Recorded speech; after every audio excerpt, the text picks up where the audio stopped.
لیکن دوسری طرف جو حکومت یا اسٹیبلشمنٹ ہے وہ تو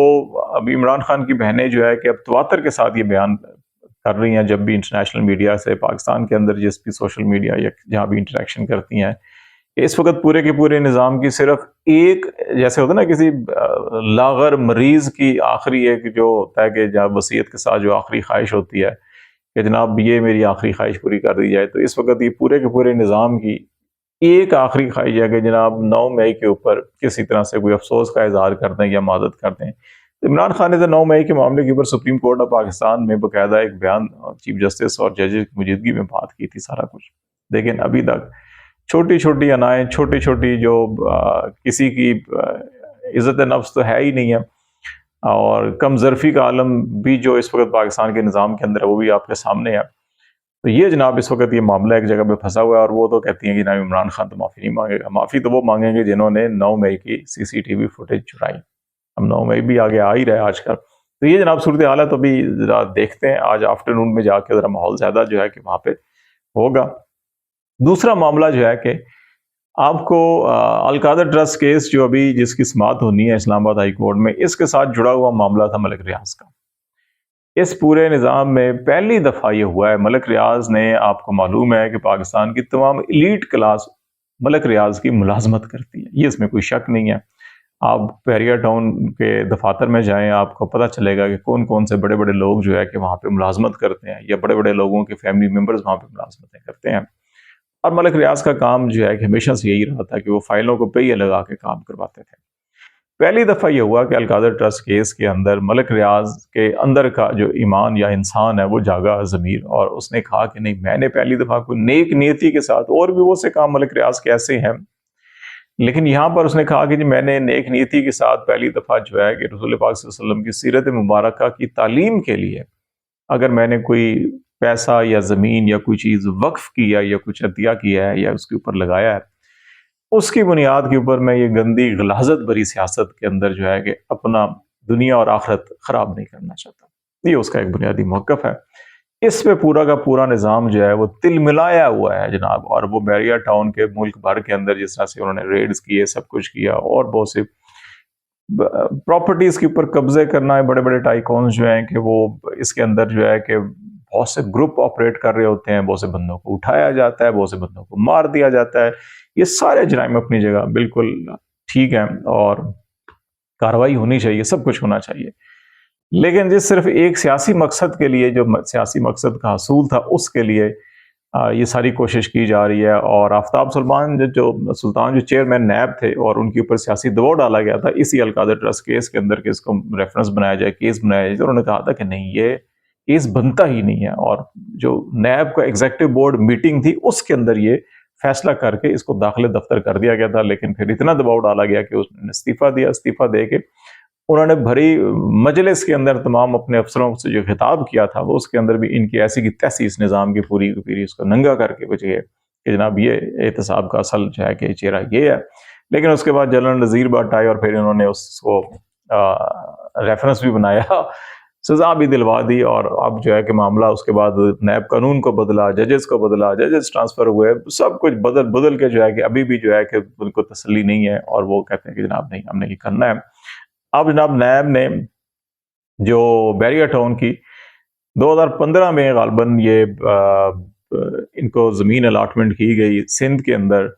اور اس میں کوئی 80 ایکڑ زمین تھی، یہ کہا جا رہا ہے کہ جناب ان کو یہ دی گئی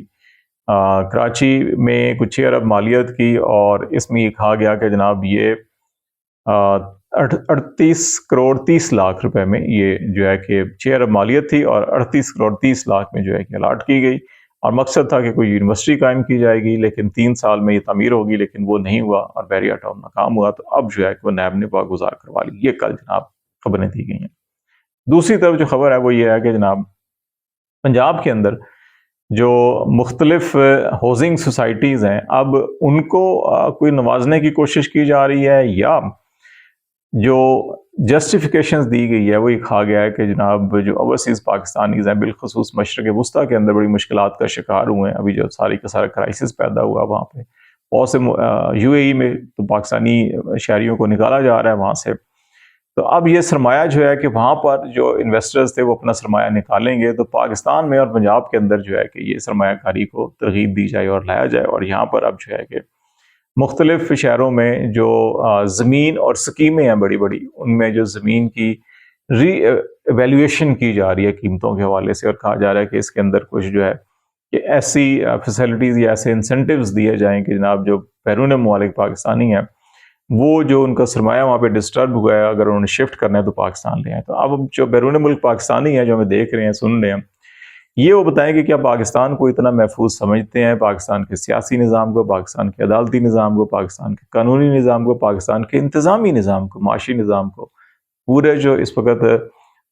جو کاروبار کے لیے، انویسٹمنٹ کے لیے جو ماحولز ہوتا ہے، اس کو کیا آپ اس سوٹیبل سمجھتے ہیں کہ آپ اپنی یہاں پہ انویسٹمنٹ کرنا چاہیں گے؟ حکومت آپ کے لیے جو ترغیب دے رہی ہے، معاملات کر رہی ہے، یہ ساری چیزیں سامنے رکھ کے،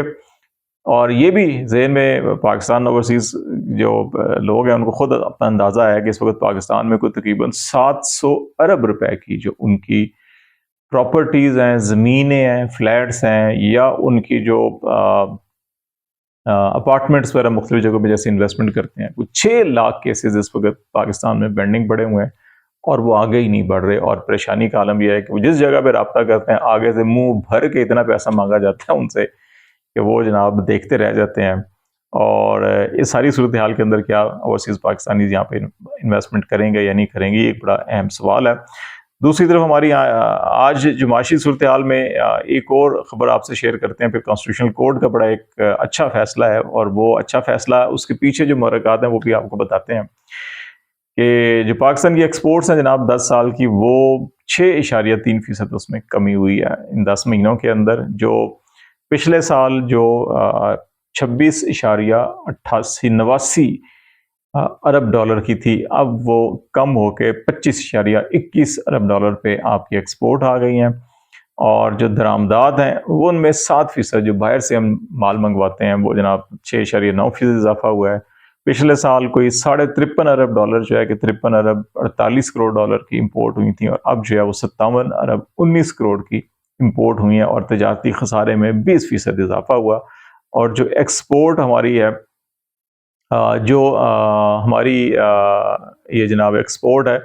وہ آپ کو بتا دیا 6% اس میں کمی ہوئی ہے، اور جو خسارہ ہے ہمارا اس کے اندر 20% جو ہے کہ وہ اضافہ ہوا۔ ہمارا تجارتی خسارہ پچھلے سال جو 10 مہینوں میں تھا وہ 26 ارب 59 کروڑ ڈالر تھا، اور اب جو وہ بڑھ کر 31 ارب 98 کروڑ ڈالر ہو گیا۔ تو یہ ہماری گورنمنٹ کی پرفارمنس ہے جناب، ٹریڈ پرفارمنس۔ ایسے میں اب آپ اوورسیز پاکستانیز کو کہا جا رہا ہے کہ وہ اپنا سرمایہ جو ہے پاکستان لے کر آئیں، یہاں پہ انویسٹمنٹ کریں۔ کانسٹیٹیوشنل کورٹ عامر فاروق صاحب نے فیصلہ دیا کہ 90 دن کے اندر جو ہائی کورٹس ہیں وہ کوئی بھی فیصلہ 90 دن سے زیادہ محفوظ نہیں رکھ سکیں گے، 90 دن کے اندر اندر ان کو فیصلہ جو ہے وہ سنانا ہوگا۔ ادروائز اگر وہ نہیں سنائیں گے تو اس کے بعد سنایا گیا فیصلہ صرف اس بنیاد کے اوپر ہی کالعدم قرار دیا جا سکے گا کہ جناب آپ نے 90 دن کے اندر کیوں نہیں سنایا۔ تو یہ ایک انہوں نے کیا۔ دوسرا اس کے اندر پہلو بڑا انٹرسٹنگ ہے، اور یہ وہ انٹرسٹڈ عمران خان کے کیس سے متعلق ہے، جس کیس سے متعلق سپریم جوڈیشل کونسل میں بھی عامر فاروق صاحب کے خلاف شکایت درج ہے۔ انہوں نے اپنی اس شکایت کو کور دینے کے لیے یہاں پہ یہ فیصلے کے اندر آپ کو نظر آئے گا۔ آپ کو یاد ہوگا کہ ایک جو عمران خان سے متعلق کیس تھا جس میں عامر فاروق صاحب تھے، محسن اختر گیانی صاحب تھے، اور غالباً تیسرے جج جو سمن رفعت تھی یا کوئی تیسرے اور جج تھے، جو فیصلہ پروسیڈنگ ہو چکی تھی، غالباً یہ ٹیریان کیس تھا، اور اس میں فیصلہ محفوظ تھا، اور اس فیصلے محفوظ کے لیے تاریخ مقرر کی گئی تھی کہ جناب فلاں تاریخ کو دیں گے۔ تو 2 ججز نے، محسن اختر کیانی اور دوسرے جج نے، جو فیصلہ لکھ کر جو ہے کہ وہ بھیج دیا، اور عامر فاروق صاحب جو ہے کہ انہوں نے یہ کیس بنتا ہی نہیں ہے داخل دفتر کر دیا، اور عامر فاروق صاحب سمجھتے تھے کہ نہیں کیس بنایا جائے گا۔ تو جج باقی 2 نہیں مانے، تو وہ فیصلہ انہوں نے روک لیا تھا، اور پھر وہ فیصلہ پبلک ویب سائٹ کے اوپر آ گیا، اور پھر اس کو روک لیا، اور عامر فاروق صاحب نے کہا کہ نہیں جناب یہ نیا بینچ جو بنایا جائے گا اور نئے بینچ میں جائے گا معاملہ۔ یہ ہوا تھا سارا معاملہ۔ تو اب انہوں نے کہا جی کہ 90 دن کے اندر آپ محفوظ فیصلہ سنائیں گے، اس سے زیادہ دیر نہیں کریں گے، اور جو اگر کوئی فیصلہ اس کے نکات جو ہیں وہ قبل از وقت پبلک ہو جاتے ہیں، جاری کر دیے جاتے ہیں یا لیک ہو جاتے ہیں، تو پھر جو نیا بینچ جو ہے یا اثر نو سماعت کا حکم دیا جا سکتا ہے، اس کو، اور وہ نیا بینچ بھی ہو سکتا ہے، پرانا بینچ بھی اس کو اثر نو مکمل سماعت کرے گا۔ یہ معاملہ انہوں نے اس کیس کے اندر کیا تھا، اور اس وقت یہ معاملہ ہوا تھا کہ جناب یہ